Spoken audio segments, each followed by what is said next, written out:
All right, we're looking at a topic that the overwhelming majority of Christians, in principle, agree on. Most all Christians, past and present, have believed and do believe that the death of Jesus on the cross was necessary for us to receive the forgiveness of God. That without that, we could not be forgiven, we could not be reconciled to God. Now, in principle, that's where we all agree. However, the area where there's disagreement is why that's the case. Why is it that Jesus needed to die on the cross for us to be forgiven and to be reconciled? And I'm not going to come here to say that I have all the understanding on this, that I have been enlightened and I know the truth on this. There are many more educated, more sincere Christians than myself who have studied this topic, who have written on this topic, who have preached on this topic. But I just want to share some thoughts I have, add them to the discussion, and hopefully through this and continued discussion, we can come to a closer understanding of what God has revealed on this topic. The way I want to do this, though, is through an analogy. I want to use this analogy that hopefully this analogy captures or is at least a springboard for the major issues in this discussion. And then I'm going to go on a track from this analogy in the direction where I believe the Bible is leading. But if you disagree, I think maybe this analogy can be useful in helping you address the issues and how they relate to your perspective. And we can maybe use this as a springboard to have further discussion. But anyway, here's the analogy and hopefully it's helpful. Let's say you have a father and he has three sons. And let's say the father, these three boys are young boys, and the father's going to leave them for an hour. Maybe he's going outside to cut the grass, or maybe he's going away somewhere. But for an hour, he's going to leave them in the room by themselves. And what he tells them is that each boy has one toy, a different toy from the other, and each boy is to play with their own toy alone. Now, they can interact with each other. They can take their toy and play with the toy of the other, but they cannot take the toy of one of their other brothers. Now, the father leaves the room, goes away for the hour, and immediately the boys begin playing. They're enjoying playing with their toys. They're playing by themselves, and the freshness of the toys is exciting them, and they're having a good time. But let's say 10 minutes into the time, the oldest brother is getting bored with his toy, and he looks over and sees the toy of his youngest brother. And he says to himself, that toy would be really good if I could have that toy to myself playing with my other toy. But he remembers his father's words, and so he says, no, I don't want to take that toy from my younger brother.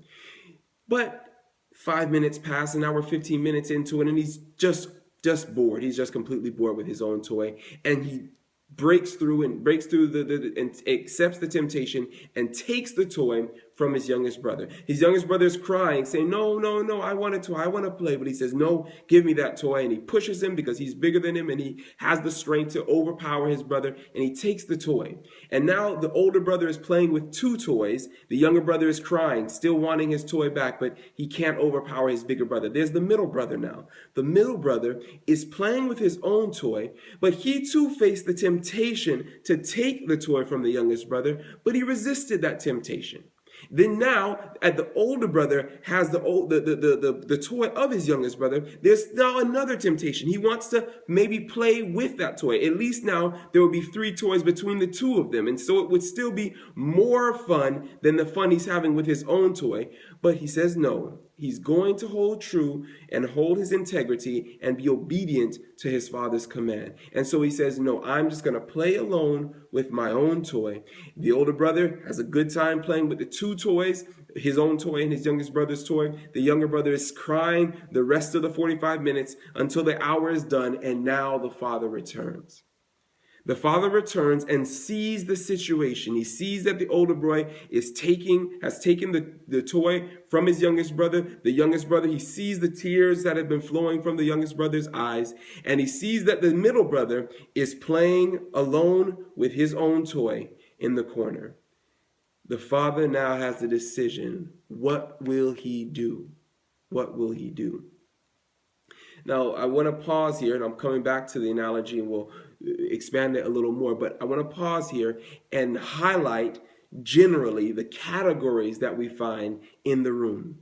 the three categories that we find in the room. We have the offender. We have the oldest brother who has offended his young brother. He has offended by breaking the commandment of his father, and he has offended his youngest brother. Then we have the offended. We have the offender, now we have the offended, the younger brother himself, who has been offended by his older brother.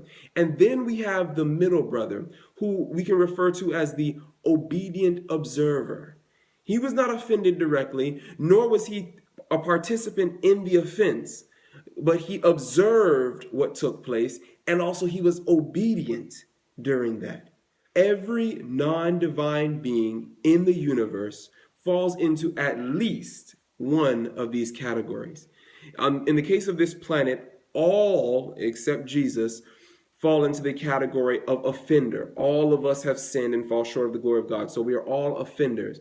But the majority of us are also offended. We have been offended. So we fall into two categories.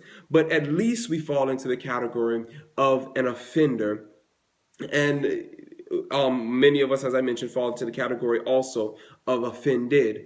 But outside of this planet, we have those characterized in the Bible called angels. The angels, the good angels, the angels of light, those who are the ministering spirits of God. Those angels fall into the category of obedient observer, because you have other angels, as described in Revelation 12, who were swept away by the tail of the dragon, and they become his angels. And so you have those categories. Christ, you have the dragon and his angels fighting against Michael and his angels. And so you have two categories of angels, good angels and bad angels. And so the good angels are represented by this obedient observer. So in the room, we have these three categories. And what I want to describe are some thoughts that I believe God has to consider as the Father in dealing with the offense, relevant to the thought process and the perspective of these different categories. So first, let's look at the idea of forgiveness. As I mentioned, the majority of Christians believe that Jesus' sacrifice on the cross was necessary for our forgiveness. Well, that means that we couldn't have received this forgiveness from God without that sacrifice. Now, I do want to make a quick note to say I'm not talking about God's personal feelings. Even in the analogy, the Father coming into the room, he himself has not been personally offended, other than the fact that his son has rebelled against him. But that's not necessarily a personal attack. And so the Father, the loving Father, has already personally forgiven the older son. He's not holding a grudge against the son and not wanting to, oh, I'm going to beat you up because you didn't listen to me. But forgiveness in the sense of, I'm not going to hold it against you. I'm not going to enforce any penalty against that. Now, that's the kind of forgiveness that I'm really going to be talking about in the course of these videos, is looking at that kind of forgiveness. And that's the kind of forgiveness that I believe that was not possible without the death of Christ on the cross. For God to say, I'm just going to ignore the offense without any punishment. And so the Father comes in and he has that decision. He could say, well, I'm just going to ignore the offense. I'm going to forgive the son, the older son, that is. Let's even add the fact that, let's say that the older son says, Daddy, oh, I'm so sorry. I can't believe that I did this. Oh, I saw this, the temptation there and I couldn't resist and I fell into this. And now I'm so sorry. Please forgive me. Please don't punish me. Please forgive me. Please forgive me. Even if he is sincerely repentant, the Father is left with this choice. Am I going to just forgive it and say, oh, boys will be boys, or, since you're sorry, I'm going to forgive you? Well, what would that say to the different categories in the room? Let's start first with the offender. If the Father, because of his repentance, because of his sincerity, because he's sorry for what he has done, if the Father forgives the offender and says, I'm not going to put any penalty, no punishment as a result of this offense, what would that mean, or what would that say to the offender? Well, I think, and again, this is where I'm telling you, I'm going into the track of reasoning that I believe makes sense. What that would be an affirmation of his low estimation of the destructiveness of his own offense. And you can tell I wrote this down, so I'm not making this up off the top of my head here. An affirmation of his low estimation of the destructiveness of his own offense. That destructiveness to others and to himself. The reason that he would dispense with the commandment of his father is because he, lower than his middle brother, estimated the destructiveness of this sin. He didn't think it was that bad. Yeah, it was breaking his father's commandment, but it wasn't that bad relative to the estimation that the middle brother put on it. And now if the father says, well, you did something wrong, but no negative consequence will be imposed on you, that would be, I believe, an affirmation of that low estimation. That, see, Daddy said it too. It's not that bad. Yeah, it was bad, but it wasn't that bad. And now the next time his father gives a command, he would be even less hesitant to dispense with that command and go again into the sin. That's what it would say, I believe, to the offender.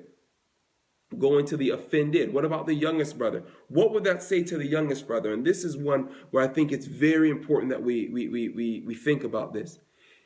Again, I'm going to read what I've written here.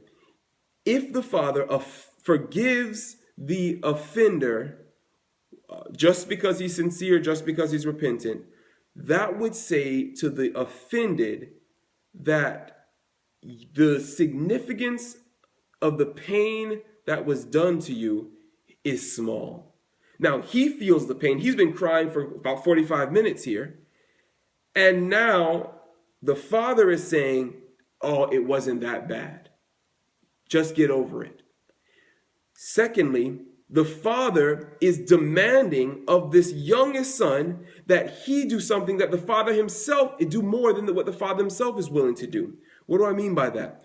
For the father to not impose a penalty and to just overlook this transgression of his son is to just say, well, I'm going to overlook the fact that you didn't listen to my commandment. That's an offense against my law. But he's asking the youngest son to overlook an offense against him personally. Not an offense against his law, but offense against him personally. And which one, of course, would have a greater personal effect? The personal offense would have a greater personal effect than the offense against the law. Now, again, this is at least, even if you want to debate and say that, no, it's, offense against the law is greater or equal at least, at the very least, you have to agree that in the mindset of the offended, this will be the case. I've been crying for 45 minutes. Dad was off doing his business, and now he comes back, and it's not a big deal for him to just say, oh, I forgive him. Maybe he doesn't even feel like punishing him. Maybe he doesn't want to go through the work of it. But he can just easily dismiss this transgression. But he's asking me to get over this pain that I've been enduring that he doesn't even understand. And hopefully you understand how that's a significant burden that's being laid on the offended. Also, it says if the father is to forgive the offender without any punishment, it says to the offended that maybe you should seek retaliation against the offender yourself. Since, and I'm going to read this because it's a little tricky for me to try and remember, since the father will definitely forgive your offense against the forgiven offender. That makes sense, hopefully. He was willing to forgive the first offense. Surely he will forgive a second offense that is only retaliation against the forgiven original offender. And so what you have here is if the father does this, it's perpetuating, it's really even provoking the offended to seek vengeance on his own and making it a very difficult temptation to resist because his own pain has been ignored, brushed off, and now he's left to deal with it himself. And it's really putting him in a very terrible situation. Lastly, what would it say to the obedient observer if the father decides to forgive without any punishment or any penalty to the offender? The obedient observer had to resist the temptation to follow the example of the offender. But also, as the analogy shows, the obedient observer didn't get to enjoy the pleasures of sin that are for a season. The obedient observer had to limit himself to the one car and not enjoy the benefits of the two cars.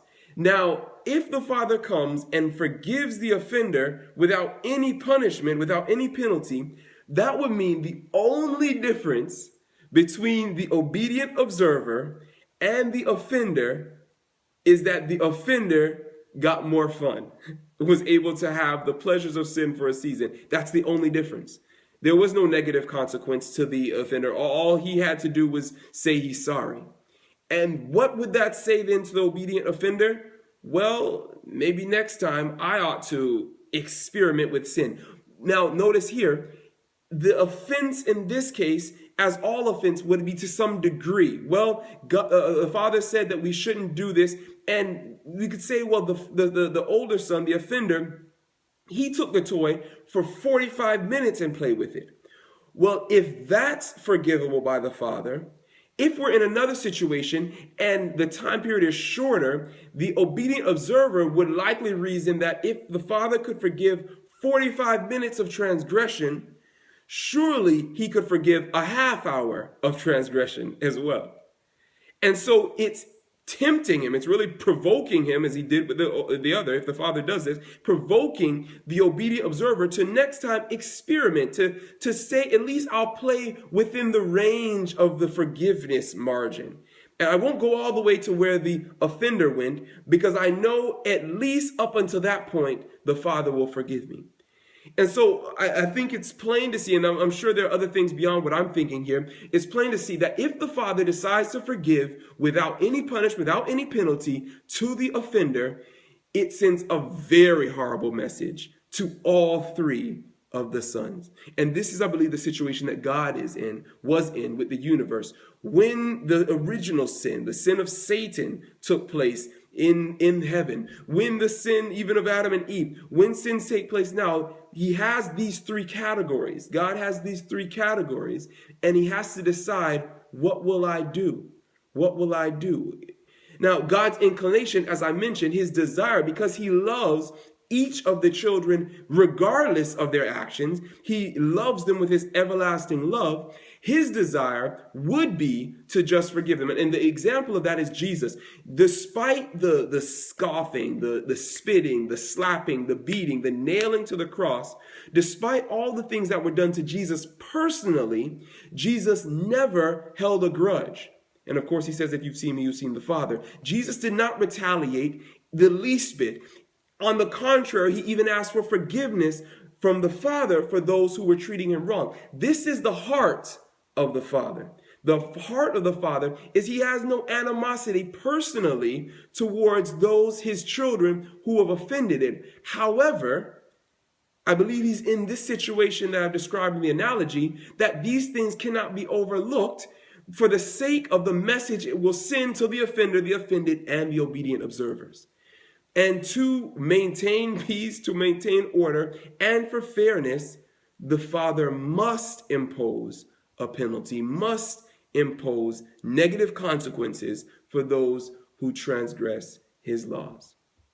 In the next video, we'll look at a little more detail about the reality, look at more detail about the options of God in punishing it, and how God found an amazing way to satisfy his desire to show mercy, his desire to forgive, but also to fulfill his necessary place as fair, just judge of all the universe.